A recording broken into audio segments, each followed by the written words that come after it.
ശരിയായ സമയത്ത് ശരിയായ കാര്യം പറയാനുള്ള ധൈര്യത്തെ കൂടി ഞാൻ സെൽഫ് റെസ്പെക്ട് എന്ന് തന്നെയാണ് പറയുന്നത്.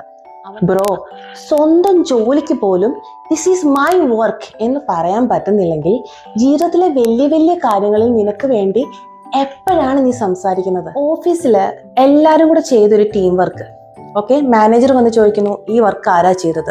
അപ്പം കൂട്ടത്തിലെ ഓവർ സ്മാർട്ടായ മനുഷ്യൻ എണീച്ചെന്ന് പറയുന്നു ഞാനാണ് എല്ലാം ചെയ്തത് സാർ, ഞാനത് ചെയ്തു, ഞാൻ ഇത് ചെയ്തു, ഞാനത് കണ്ടുപിടിച്ചു, ഇത് കണ്ടുപിടിച്ചു, ഞാൻ സംഭവമാണ് സാർ.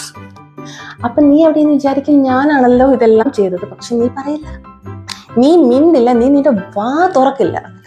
കാരണം അവനെ നാളെയും കാണണമല്ലോ അല്ലേ? ഞാൻ ചോദിക്കട്ടെ, സ്വന്തം ജോലിക്ക് പോലും ദിസ് ഈസ് മൈ വർക്ക് എന്ന് നിന്നെ കൊണ്ട് പറയാൻ സാധിക്കുന്നില്ലെങ്കിൽ നാളെ നീ നിനക്ക് വേണ്ടി സംസാരിക്കില്ല, മറ്റൊരാൾക്ക് വേണ്ടി സംസാരിക്കില്ല. നീ ആർക്ക് വേണ്ടി എന്ത് സംസാരിക്കാനാണ്? ആരെ പ്രൊട്ടക്ട് ചെയ്യാനാണ്? So first of all protect your self. കേരളത്തിലെ മിക്ക ആണുങ്ങൾക്കും ഉള്ള ഒരു സൂപ്പർ പവർ ഉണ്ട്. എന്താണോ? ഒന്നും പറയാതിരിക്കുക. നത്തിങ്. ഓഫീസിൽ അപമാനിച്ച ഒന്നുമില്ല, EMI അടയ്ക്കാൻ പണമില്ല, പക്ഷെ ഞാൻ മാനേജ് ചെയ്യും. ഹോസ്പിറ്റലിൽ ചെന്ന് ഡോക്ടർ ചോദിക്കും എന്താ അസുഖം? ഒന്നുമില്ല ഡോക്ടർ, സുഖം.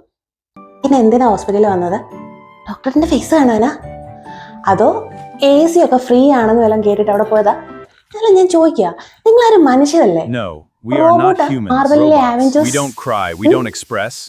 പ്രശ്നവും ഇല്ല, ഒരു വകയും പറയില്ല. കഷ്ടം തന്നെ കേട്ടോ. മനുഷ്യരാണോ? Captain nothing. സെൽഫ് റെസ്പെക്ട് എന്നത് ഫേസ്ബുക്കിൽ വരുന്ന ഒരു കോട്ടോ ഇൻസ്റ്റഗ്രാമിലെ റീലോ ഈഗോയോ അഹങ്കാരമോ ക്ഷമ ചോദിക്കാത്തതോ അല്ലെങ്കിൽ നിന്റെ കോവർക്കർ കാണിച്ച ആ ഓവർ സ്മാർട്ടൊന്നും അല്ല.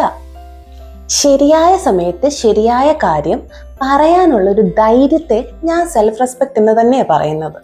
അവനവന് വേണ്ടി സംസാരിക്കുക. Make sure to hit that subscribe button right now.